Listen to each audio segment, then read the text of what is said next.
महेश्वरः गुरुः साक्षात् परं ब्रह्म तस्मै श्री गुरवे नमः. Om Om Om Narayan. The last in Sugama, the last portion,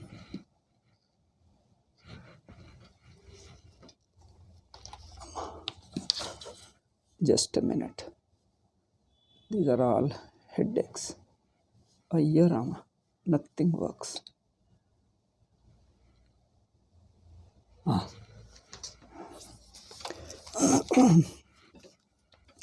Mimamsa Avataranика Bhashyam, the last chapter of Sugama.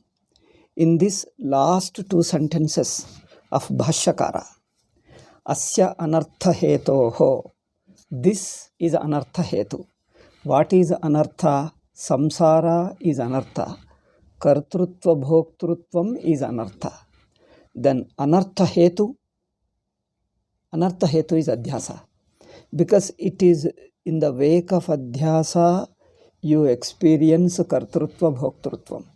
Kartrutvam is samsara, Bhoktrutvam is samsara, and Jnatrutvam is also samsara. So Jnatrutvam, Kartrutvam, Bhoktrutvam, all the three are samsara only.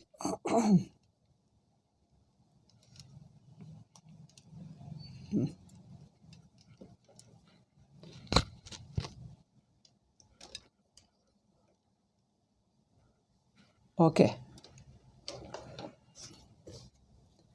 Just a minute.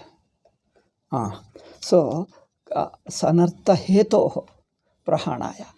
Now, this kartrutva bhoktrutvam are due to avidya, that is adhyasa. Idea is, why do we talk of the adhyasa is the cause of samsara? Cause in the sense, the reason for it, behind it. Because until you remove adhyasa, kartrutva bhoktrutvam won't go away. Kartrutvam cannot be tackled directly. Kartrutvam bhoktrutvam, that a notion that I am an agent of action, the notion that I am an experiencer of various experiences like good and bad, pain and pleasure and all this. So these experiencership and an agency of action and a knowership. This which is samsara cannot be directly handled unless you remove adhyasa. That means tentatively you may redirect you can use kartrutvam in another better way, or tentatively you may suspend, tentatively you may subjugate, but you can't remove because the root is adhyasa. That means only by tackling adhyasa, samsara can be removed. Without touching adhyasa, without correcting a misunderstanding, if you try to remove the sukha dukkha, try to remove the kartrutva bhavana, the agency of action, is not going to work. See, that purpose of talking karana is not to talk of the karya karana which obtains within the world in terms of time and place and all that. Here the karya karana simply means that directly you can't handle samsara, kartrutva bhoktrutvam, without removing adhyasa. That's what it means simply. Therefore, that karya karana, the literal sense, the cause and effect, which involves a sequence and a time and sequence, they are, of course, time and sequence are not very, not primary here, not important here. Due to adhyasa, you find samsaritvam. That's all we say. Now, don't go into detail of, because we are not, though we use the word hetu, that's why Bhashyakara used simply hetu. Hetu means due to, that's all. It didn't mean a specific karya karana, cause and effect. It is just due to adhyasa. That means due to adhyasa means you find kartrutvam bhoktrutvam as long as there is adhyasa. When there is no adhyasa, there is no kartrutvam bhoktrutvam. This is what he means. That means only due to adhyasa there is kartrutvam bhoktrutvam. In the wake of no adhyasa, no kartrutvam bhoktrutvam. Therefore, asya anartha hetoh prahanaya. That means you cannot directly remove kartrutva bhoktrutvam. You have to remove adhyasa. You have to correct adhyasa. You have to correct your misunderstanding. Therefore, tasya prahanaya, to remove that adhyasa. Removing means correction. To correct, to rectify that adhyasa. To have a correct understanding of Atma, not a misunderstanding. Misunderstanding is corrected only by right understanding. What is misunderstanding? What is right understanding? What is misunderstanding? It is well known to everybody, but people don't, the definition, the explanation given at one place, people very rarely connect them at another place. So only we remember again, we put a question again and remind it. It's only to just to remind what is a misunderstanding, what is a correct understanding. In Sanskrit, if you say what is mithya jnanam, what is samyak jnanam, okay, what is mithya jnanam, what is samyak jnanam? Mithya jnanam means a knowledge, an understanding about a given thing which is not true to it. The thing is one way, you understand it in another way. That is mithya jnanam. Thing is one, you understand it is something different from what it is. So it's a misunderstanding. Understanding exactly as it is called samyak jnanam. That's all. Samyak jnanam is a jnanam which is true to the object. Mithya jnanam means a jnanam which is not true to the fact. Okay. So I am Brahman, my nature is Swatasiddham, Satchidananda Swarupam, but my understanding of myself is that I am an individual. I am a karta bhokta. The sense of I, the notion of I itself is a misunderstanding about myself. I am beyond I notion. My real nature is beyond I notion, and therefore my understanding about myself, an understanding about myself can't be in the form of an I notion. Okay, an understanding about myself can't be in the form of an I notion, because the I notion doesn't represent my true nature. It presents me wrongly. Therefore, the very I notion is a misunderstanding about myself. Therefore, this is a mithya jnanam, not samyak jnanam. The samyak jnanam is where there is no I notion about myself. In fact, Atma is available for no notion. It is not in the fear of no notion. Atma is independent of any notion. This understanding.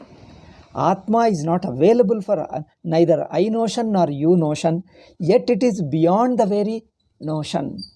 This itself is a notion. That it is a beyond a notion, it's not available for any notion. This understanding is samyak jnanam. Atma is available for neither to the I notion nor to the you notion.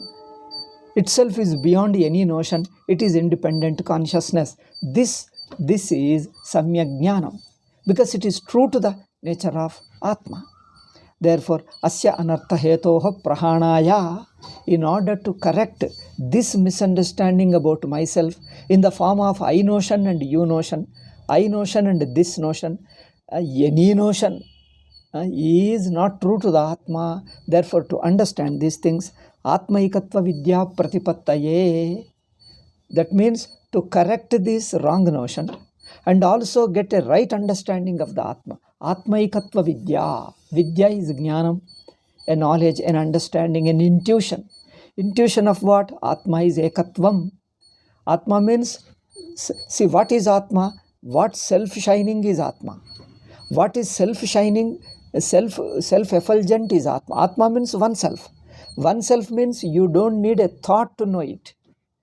You don't need a thinking, a thought in order to know it, because it is already self-shining. You don't need any thought for it. In fact, all the thoughts are known in that. All the thoughts are known due to that self-shining Atma. Atma means self-shining, and that self-shining is only one. Atma Ekatva. Vidya. See the words. Each word has to be properly understood. Atma Ekatva Vidya. Atma Ekatva Vidya. Vidya is an understanding, is an intuition about Atma as a non-dual. because its nature is consciousness, the self-shining. In the self-shining, there is no second thing. There is nothing outside consciousness. And the idea is, it is a pure existence. Nothing is outside that existence. Consciousness, nothing is outside that consciousness. Everything is within that consciousness alone. It is just one non-dual. Another is, there is no notion of I and you. Non-dual means what? Duality comes only in the notion of I and you. But it is such an understanding where there is no notion of I and you. Neither you have a notion of you nor a notion of I. No notion whatsoever. It is self-shining. This is called Swatasiddha. Therefore, Atma Ekatva Vidya. Now, what is now samsara? Atma Dvaita Vidya is samsara. That means taking oneself to be an individual and perceiving something else. Perceiver, perceived. Knower, known. I am a knower, knowing something. So I see myself as a knower, being related to a known entity. So this relative knowledge, a knowledge of oneself in relationship with something, is called Dvaitam. Dvaitam means what? Knowledge of oneself in relationship with something. There, I am a knower of something. I am. Okay, what are you? I am a knower of something. So the something you have to relate. I am a knower of this, then this.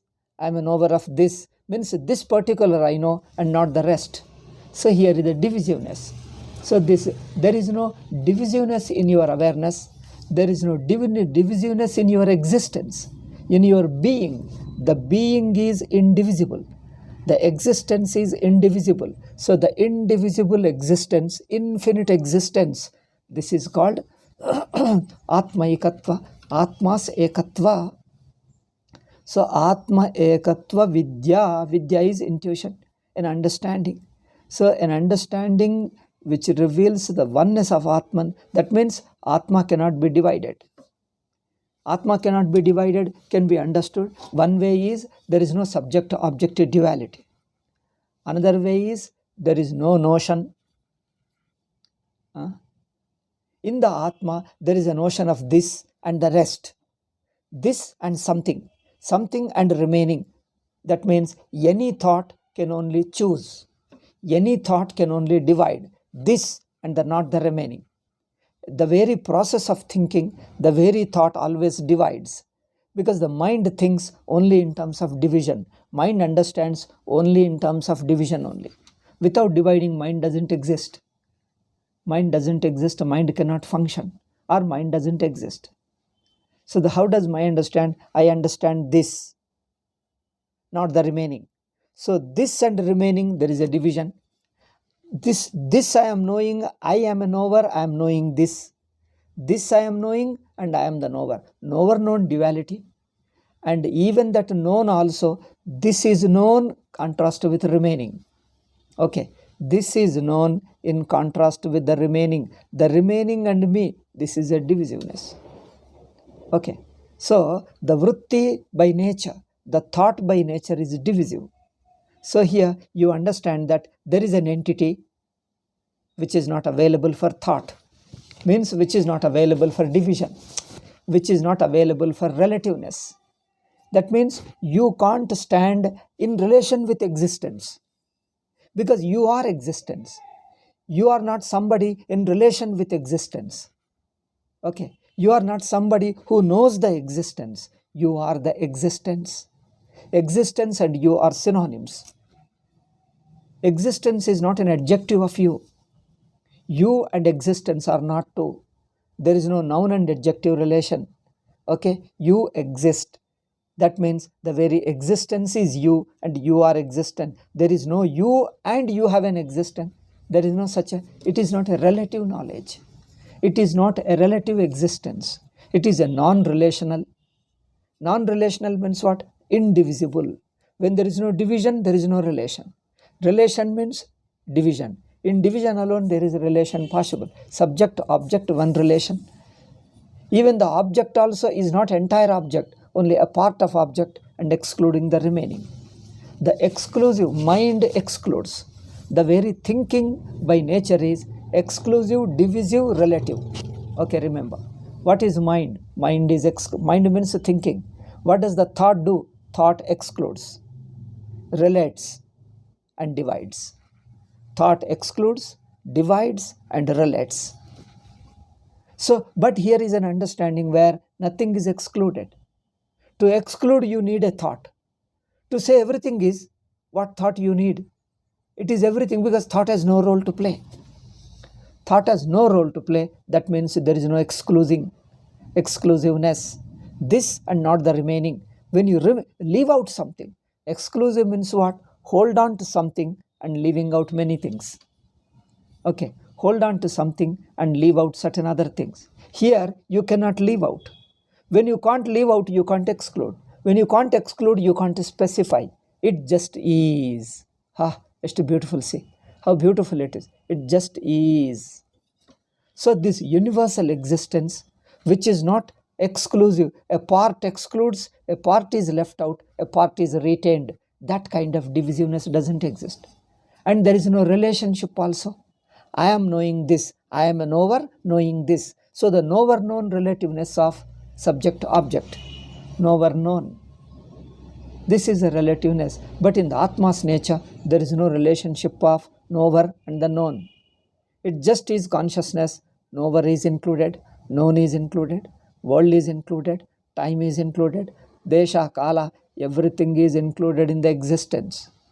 And that existence is infinite. No subject-object relativeness. Therefore, in any relationship, subject knows the object.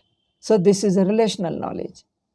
But in Atma, no relational. That means by standing as a subject, you would not know Atma. You do not know Atma by yourself standing as a subject of it, and Atma is an object of it. Okay? You standing a subject and Atma standing as an object, then you are related to it. This kind of relativeness doesn't exist. That means you can't exclude anything. You can't think of anything. And you can't identify yourself as a given thing. Neither you have a given identity, nor you see something given. That means what?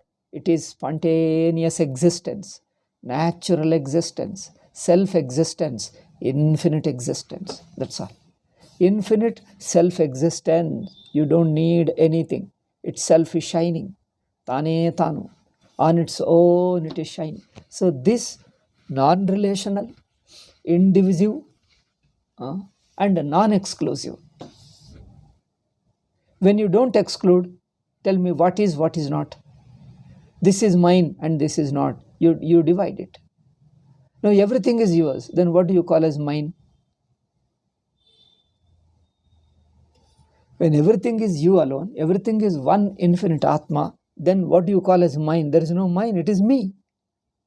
So just one me, non-dual me, infinite me is not divisive. Therefore, Atma ekatva. Atma ekatva andre there is one Atma, not many. Not the question of one or many. There is no question of sankhya. There is no question of number. It's just a pure existence without any nameability. Because any relation is a name, name-worthy. Or it can be named. Any relation can be named. When there is no relationship, how can you name it? See, any relation can be named. But the Atma being, Om Narayana. Om. Atma being non-relational, that means unnameable. A name is relation, a relativeness, because you stand as somebody. From your standpoint, you look at it.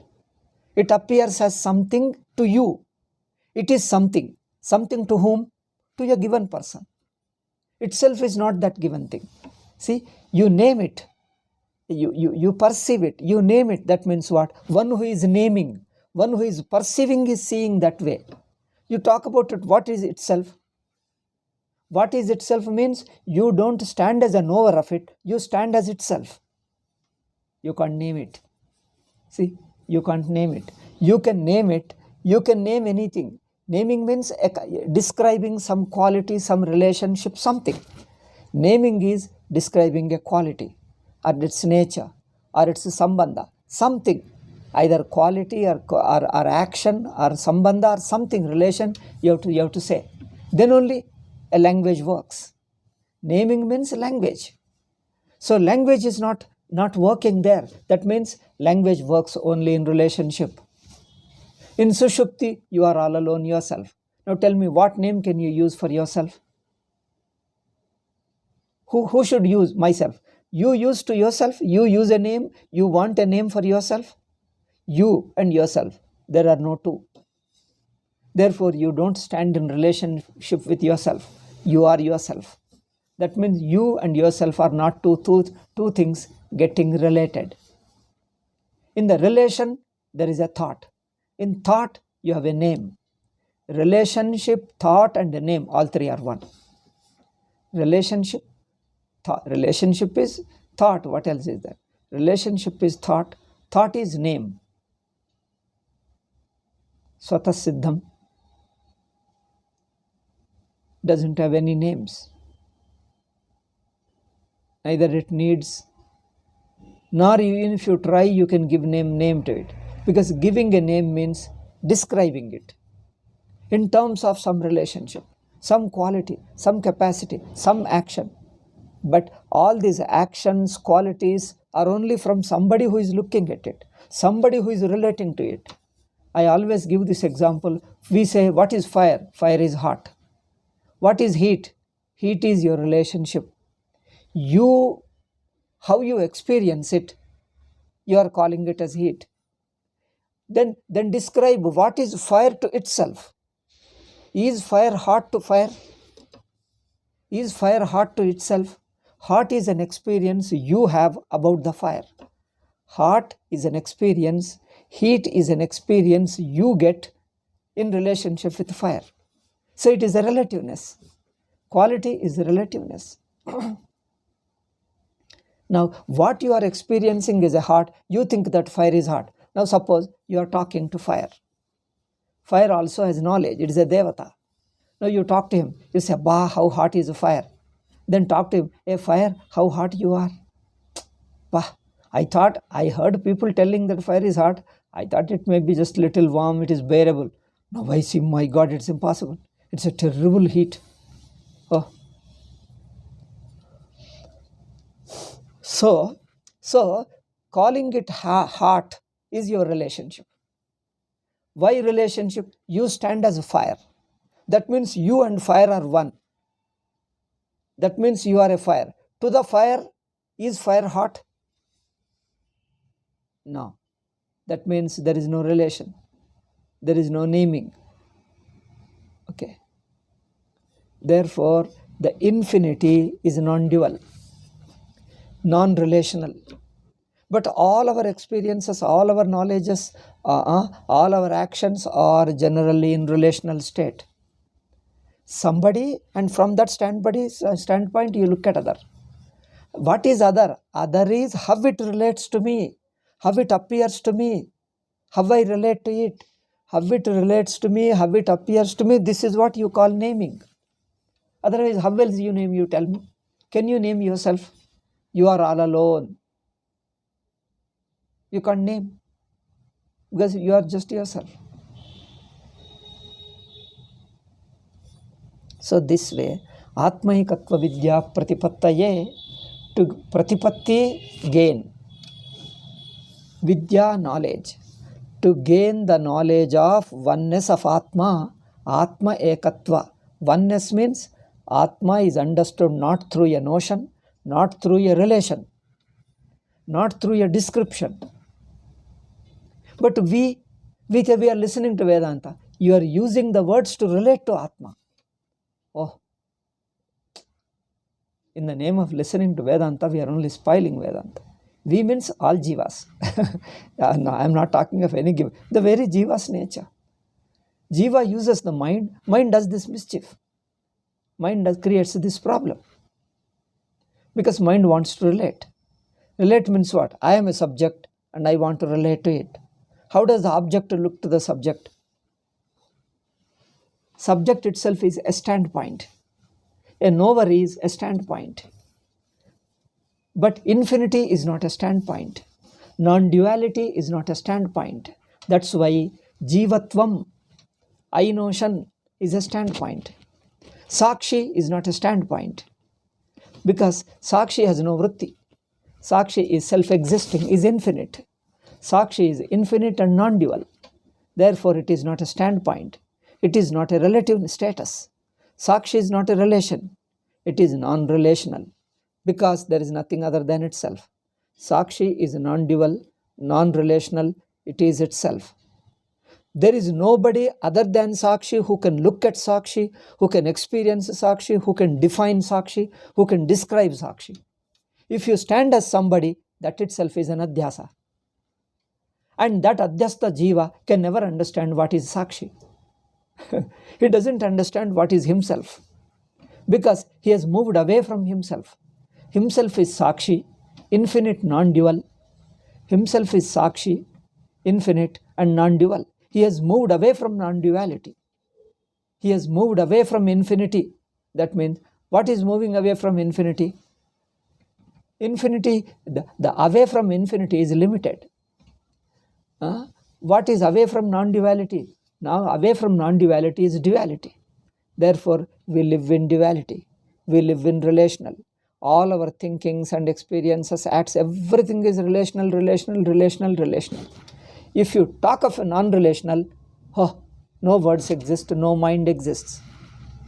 Because you don't exist as a person trying to relate to Atma, trying to relate to Sakshi, because you don't exist apart from Sakshi. You are Sakshi, then there is nobody to say, nobody to listen. Okay. Even in that, in this non-duality, then there is no relationship, no language, no relationship, no description, and no thinking. Okay? No relationship, subject, object, no thinking. Because you think. Thinking means what? Relating. From a subject, you are relating to something. Every thought is subject is relating to object. That is called thought. Therefore, but Atma means not standing as a subject trying to know the object. No. The very standing as a subject is removed. Then object is removed. Neither there is a subject nor there is an object. It just is. Okay. So that pure existence or pure consciousness is Atma. Atma ekatva, infinite, non-dual. So Atma ekatva pratipadanaya, pratipattaye, okay, pratipatti, understanding. Pratipadanam, teaching. So understanding, let us say. So to understand these things,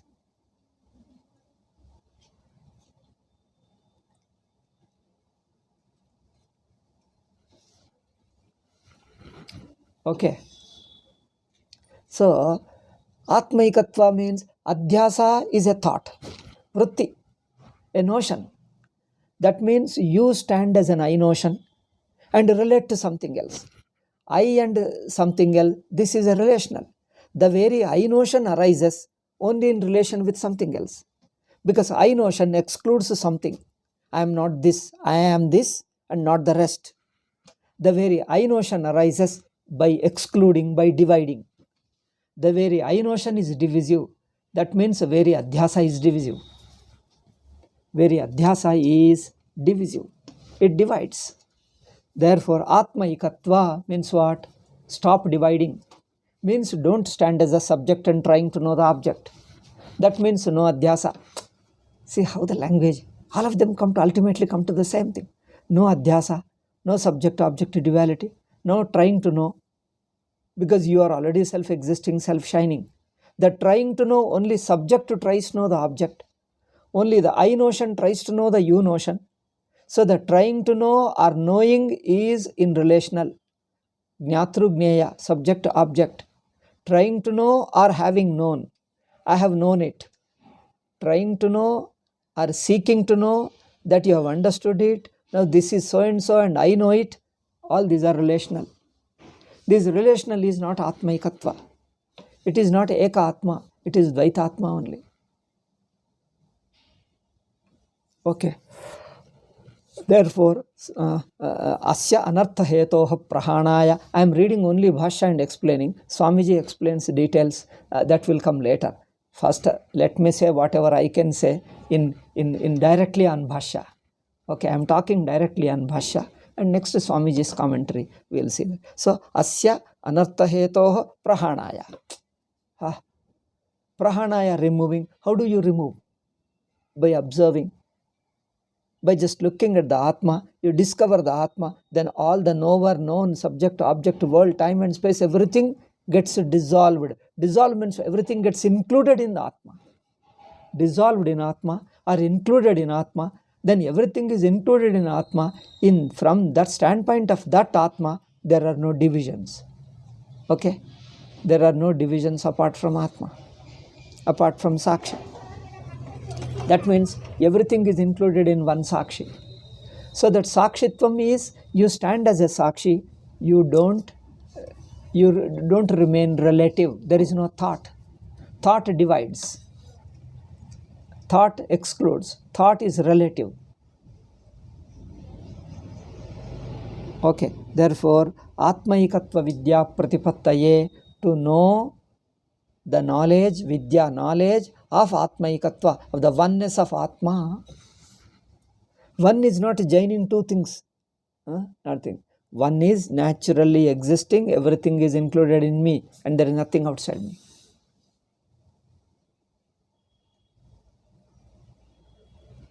Okay. Therefore, Pratipattaye, Sarve Vedantah Arabhyante, all Vedantas begin.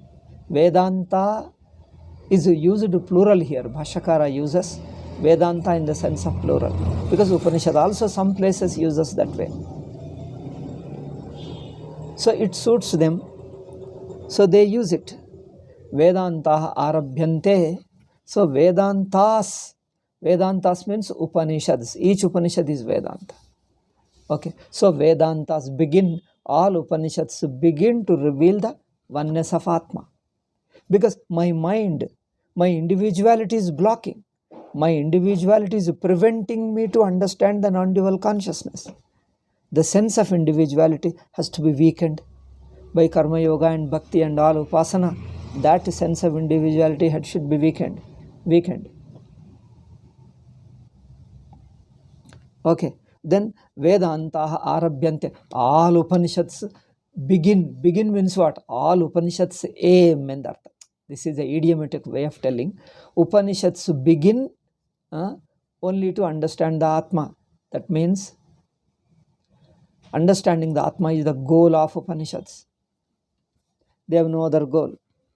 So all the Vedantas aim at teaching this alone. What is that? You think that you are an individual and you think there is other than you. This is your Brahma. You give up this Brahma, you are already non-dual.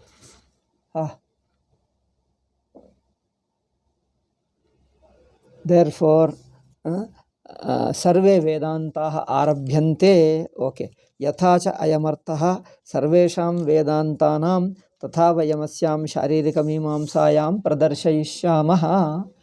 Two sentences only. First is over, second sentence. Now, second sentence says, Tathacha ayamartaha. This meaning. What is the meaning? Atmaikatva Vidya. Atmaikatva Vidya, Atmaikatva knowledge, knowledge of Atman being non-dual.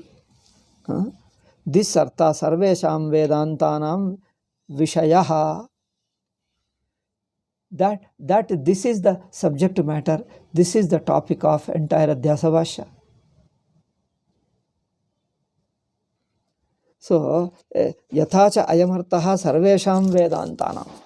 How all the Upanishads aim to teach this non-dual Atma alone and nothing else.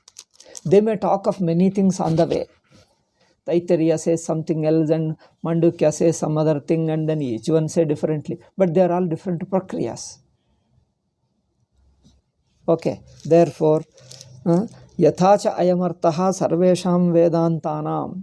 Just as this meaning is traced to all Vedanta, sarvesham of all Vedantas have this one unique purpose, one unique purport, tatparya. They have no other aim, no other purport, that I am non-dual. This is the only thing Upanishads have to teach. So, how Vedanta, sarvesham Vedantanam artaha yameva. This is the only meaning of all Upanishads. That means all Upanishad talk avasthatraya viveka, karyakarana viveka, panchakosha, or anything, shruti, pramana, mumukshu, moksha, bandhana, jiva, jnana, all these words are used, certain ideas are presented, and then purpose is to help him to discover the truth. Once you discover the truth, there is no thought, because it is just yourself. Therefore, tatha vayam asyam sharirika mimamsayam pradarshayishyamah, that we shall show. Bhashyakara says, Shankaracharya, we are going to show, we will show how. This is the tatparya, non-duality of the Atman, self-shining non-duality is the nature of Atma. So this jnanam, sarve vedantanam. So this is the aim of all the Upanishads, to teach this thing alone. How this is so? Vayam asyam sharirika mimamsayam pradarshayishyamah. We show in this entire Sutra Bhashya, Sharirika Mimamsa Sutra Bhashya, how all the Upanishads talk of this one point alone, that you are Brahman, Tattvamasi. Just for sake of this one sentence, to understand this one sentence, how much we have to struggle.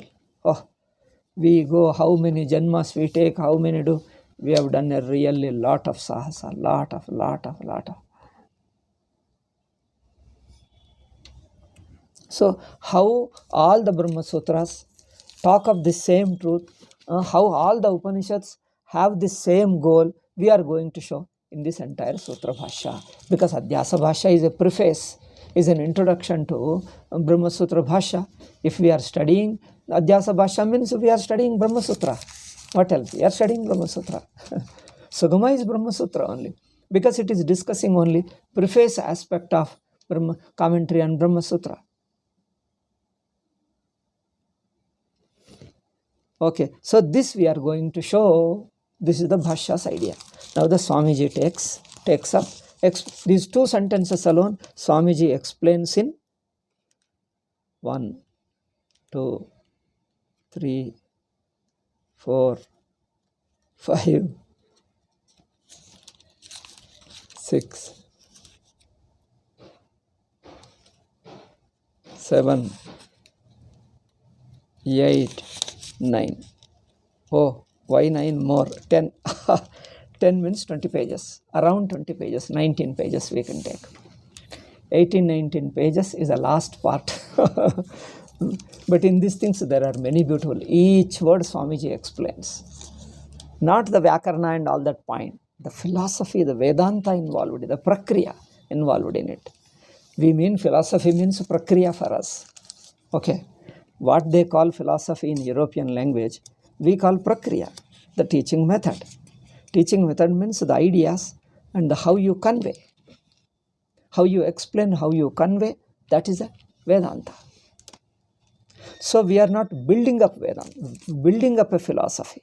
See, philosophers build up their own philosophy based upon certain ideas, takes experiences of life, look at from various angles, and compile the information. Then all the information you collate means combine them, reconcile them, and then connect them, interconnect them, and build up a picture. It is something like pieces of bricks are lying there. They are lying scattered in various places. You have to get them from different directions. Some bricks are lying in the north, some are south, some are east, some are west, like that. So all those pieces you have to bring them, put together, then have a larger picture of it, then put all of them, interconnect them, and make them as a one whole. This is an artificial joining. Okay. So philosophy means you keep watching from various standpoints. But Vedanta is not having another standpoint. It is dropping, standpoint is jiva. Dropping all jivatvam, all standpoints. When you remove all the standpoints, what remains? You can't speak, but that's the truth. The only truth alone remains. Okay, so this, how all the Upanishads talk of this one fact, one truth alone, that I am Brahman. This we are going to show in all the Brahma Sutra Bhashya. So Brahma Sutra Bhashya has come, Brahma Sutras and Bhashya has come only to analyze the Upanishads, and ascertain the Tatparya of Upanishads. Otherwise, Brahma Sutras have nothing else to do except ascertaining the Tatparya of Upanishads. Adhyasa Varnanam na Shastra Sutra Sangatamiti Shanka. Purvapakshi says, you are talking of Adhyasa, but this Adhyasa is not related. This Adhyasa is found neither in the Upanishads nor in Brahma Sutras. Purvapakshi objection. Hey, you are talking of Adhyasa. Oh, so much Shankaracharya is talking of Adhyasa. But where is Adhyasa? Do you find? See, Brahma Sutras are supposed to discuss Upanishadic mantras and try to ascertain the Tatparya, the purport of, the central meaning of, the central idea of Upanishads. So, purpose of Brahma Sutra is to help you to discover the essential meaning of Upanishads. So, but Purvapakshi says, but you are talking so much of Adhyasa. There is no Adhyasa word at all in Upanishads. Modern people say, there is no word Adhyasa in Upanishads. Therefore, what you are talking is not in the Upanishads. Purvapakshi says. Or even the Brahma Sutras also, there is no Adhyasa. Then why are you bringing Adhyasa? But is there Mula Vidya? Of course, Mula Vidya is there. They say, Mula Vidya is there, but not Adhyasa.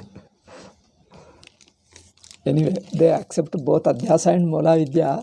Just for fun, I told. They accept Mula Vidya and Adhyasa both.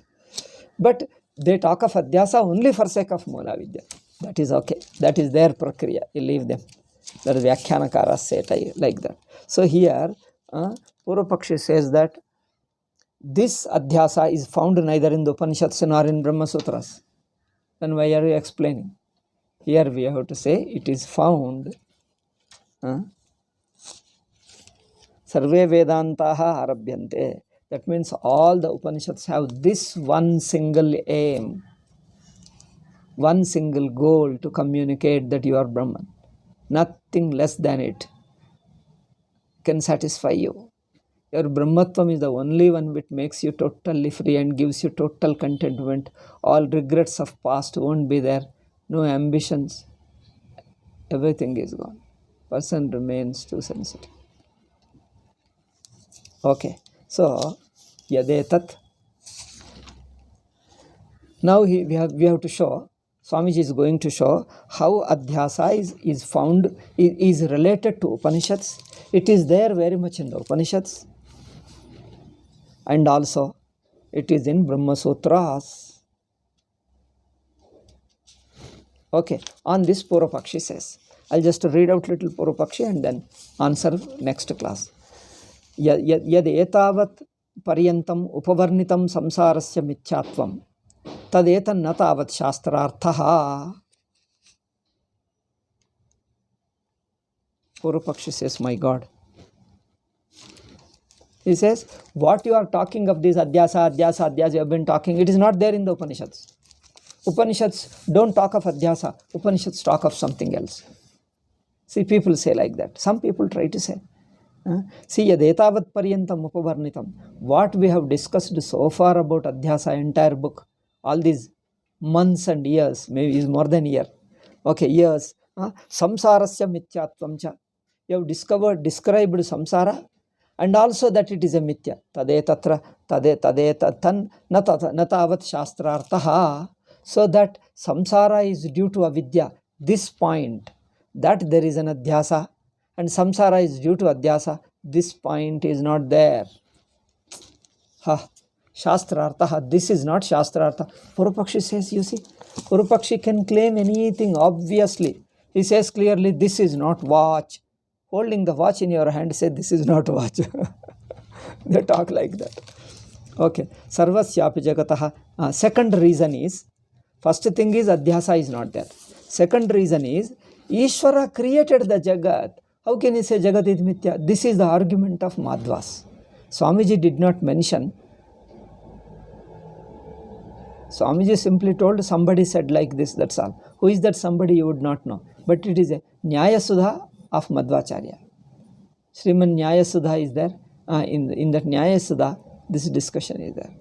In many places it is there. Anyway, so Ishvara created. Bhagavan, Upanishad says Ishvara created the Jagat. Now, how did he create? With Sankalpa. Having made a Sankalpa, he created the world. That means, another thing, 2 points are there. One is, Shruti says, Upanishad says that Ishvara created the world. Second, that Ishvara has got a Satya Sankalpa. So, Ishvara, who is Satya Sankalpa, he makes a Sankalpa and creates the world. How can the world created out of Satya Sankalpa? Satya Sankalpa means a unfailing will. Ishvara has a will, but the will never fails. Satya Sankalpa, how do you translate? Don't translate literally. Satya Sankalpa means true will. Do you call it true will? True will, false will, you don't know what is what. Therefore, I say it like this. So, Satya Sankalpa means his unfailing sankalpas, unfailing plans, ideas. Ishvara had an idea, and that idea never fails. And Upanishad says Ishvara created the world, and that Ishvara is a Satya Sankalpa. Therefore, his Sankalpa cannot fail. Whatever he wanted to create, he will create. Therefore, Ishvara is Satyam. How the argument is. Ishvara is a Satyam. And Ishvara has got a Satya Sankalpa. Therefore, the Jagat created by Satya Sankalpa Ishvara. Jagat created by Ishvara, whose Sankalpas are Satya. Who has got all unfailing thoughts. No thought ever fails. No idea ever fails. That is Ishvara. Therefore, when Satya Sankalpa Ishvara created the world, it can be real alone. So therefore, Upanishads, directly nobody talks of Satyam or Mithya. In fact, Upanishads don't talk of the Jagat as neither Satyam nor Mithya. But we have to infer what could be the view of Upanishads. All the 10 Upanishads put together, we have to infer. Okay. But Purvapakshi says, yes, we have inferred. What we found is, Upanishads say Ishvara is Srishtikarta. And Ishvara is Satya Sankalpa. If Ishvara is Satya Sankalpa, to unfailing true faith, and that unfailing Sankalpa, you create something, it has got to be real, isn't it? It can't be Mithya. With a Satya Sankalpa, how can you create a falsity? He says, what is created is a false, if only your Sankalpa is false. If Sankalpa is false, then what you create will go wrong. This is the peculiar Purvapakshi's argument. Okay. Then next he says, Sarvasyapi Jagataha Satya Sankalpena Sarve Parameshwarena Nirmitatva Shravana. Idiya Jagattu Obbanu. Parameshwara creates it. Samsara bandhasyapi tadantapa. Therefore, samsara is also part of that creation created by Ishvara, who is Satya Sankalpa. Then, samsara must be true and bandhanam must be true. Then how can you say it is mithya, mithya, mithya? You have been harping on Adhyasa, harping on it right from the beginning. I am seeing you. Adhyasa, Adhyasa, Adhyasa. Like a madman, you are repeating it. Where is Adhyasa? Upanishads don't talk of Adhyasa at all. This is the thing. Therefore, bandhasyapita antapatitvena satyattvavagamat nachayam sutraha atrapi atato brahma jignasa. Okay, this is a scholarly argument. We'll reply tomorrow. Siddhanta replies. First we will complete his question and later we'll reply. Okay. Next class. Om Shanti Shanti Shanti. Harihi Om Shri Gurubhyo Namaha. Harihi Om Tat Sat.